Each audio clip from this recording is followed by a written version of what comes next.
Hello friends, today is June 5th, 2024. It's a Wednesday and it's the morning of the Wednesday.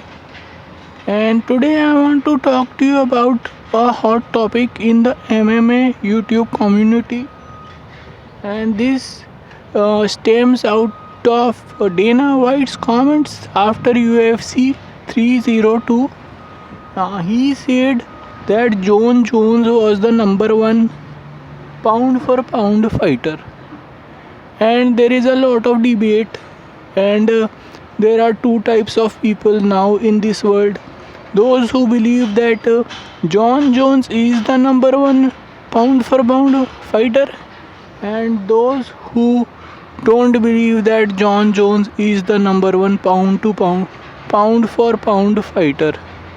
So in this video I am going to discuss this topic and make arguments for and against this topic. Um, so first let's look at what John Jones has done throughout his career. He only has one loss, which was a disqualification, and that loss is, if you want to just look at the record, then it is a loss. But if you look at the fight, then John Jones was not losing that fight. He was beating up his uh, opponent so bad that he used some illegal strikes, due to which he got disqualified. Now, as a professional athlete, John Jones should know the rules. So, should that loss count? Yes, of course it should count. He should also have lost his fight against Anthony Smith, where he again used an illegal strike.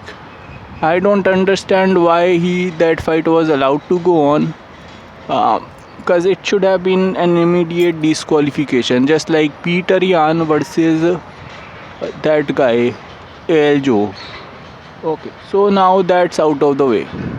Now, when he was coming up, he faced a lot of big name fighters, former champions, he became the champion, so he was the current champion. He faced a lot of former champions from the previous, you can say, previous era or previous generation, and he beat them all, pretty convincingly, and he faced adversities in those fights as well. Think about his fight with Vitor, and then also with Lyoto Machida. Now, but he beat all of them, and then he faced someone who was more of a contemporary, same generation, and that was a very close fight.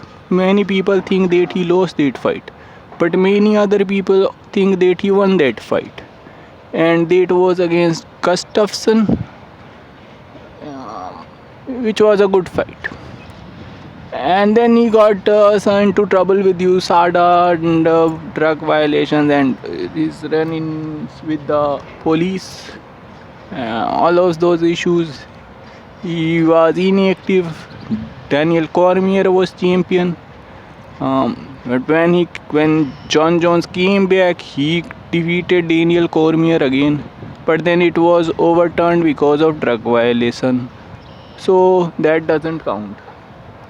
And after that, he faced Gustafsson, and he beat him very, very convincingly. But that was his last really dominant or impressive performance.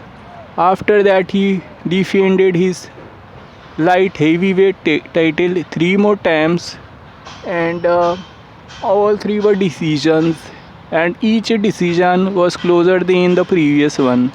And many feel that he lost against Dominic Reyes, and I agree with that. In UFC, judging is not very consistent, and that is a topic for another day. So that was it for as far as light heavyweight goes. And then he did not he kind of retired from light heavyweight and said he was going to move up and vacated his belt. Uh, and then he was inactive for so long, and he did not move up while Francis Ngannou was champion. And then when Francis Ngannou left UFC, John Jones moved up and he defeated Cyril Gane, who is a good fighter, but he submitted very early. Like he did not put up a fight against John Jones at all. And that was John Jones's last fight. So since then he has been inactive, and there are lots of contenders in the heavyweight division that he can fight and he should fight, but he is avoiding all of them, and he is chasing Stipe Miocic, who himself is inactive for many years. I don't know. He's more inactive than a retired fighter. A retired fighter will sometimes fight in bare knuckle or in some grappling contest, but Stipe Miocic does not fight at all. So I don't know why John Jones want to fight him and why Dana White want to make that fight. But anyway, so that is John Jones's career in a nutshell. Now he has been champion 8 divisions, but he only has one fight at one of those divisions. So does that make him pound for pound greatest? And also take into account his inactivity. How can you be pound for pound number one fighter when you are not active? So that is the question, and a very legitimate question. I don't know what Dana White was thinking. Maybe it is just a human error from Dana White. But then the question is, if not John Jones, then who else can we call the number one pound for pound fighter? And let us look at all the champions in each division. So we have I don't know at 125 who the champion is. I think it is Pantoja, but okay, I think it is. Then it is Sean O'Malley, and then Tupuria, and then Islam, and Scotty Edward on at 170, and then it is Duplessis at 185, and then we have uh,